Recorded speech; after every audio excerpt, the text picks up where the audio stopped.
விவசாயிகள் பற்றி என்ன பேசுவாரு? ஏதாவது பேசியிருக்காரா?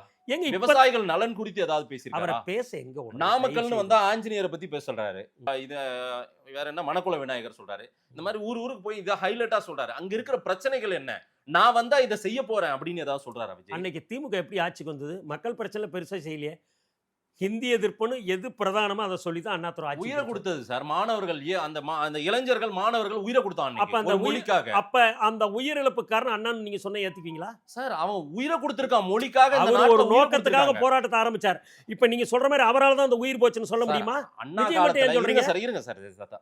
மொழிக்காக உயிர குடுத்த தேசத்துல போயிட்டு 41 பேர் எதுக்கு குடுத்தாங்கன்னே தெரியாம போய் விஜய பார்க்க போய் குடுத்திருக்காங்க சார். எதிர்காலத்தில் நம்மை காக்க வந்தவன தலைவனை பார்க்க போய் உயிர் இருந்துருச்சு. இது எதிர்பாரா ஏற்பட்ட விபத்து. விபத்தை வேற மாதிரி நீங்க சித்தரிக்க வேண்டாம் தயவு செய்து. எந்த ஒரு தனி மனிதனாவது தன்னால் கள்ளக்குறிச்சியில் சாராயம் குடிச்சு செத்தேன். நீங்க 10 லட்சம் ரூபாய் கொடுக்குறீங்க. யார் விட்டு பணம்? அரசாங்க பணம். மது உடலுக்கு கேடு, நாட்டுக்கு கேடு, உயிருக்கு கேடு. எழுதி லேபிள் ஒட்டி விற்க சொல்லி உங்களுக்கு யார் சொன்னா?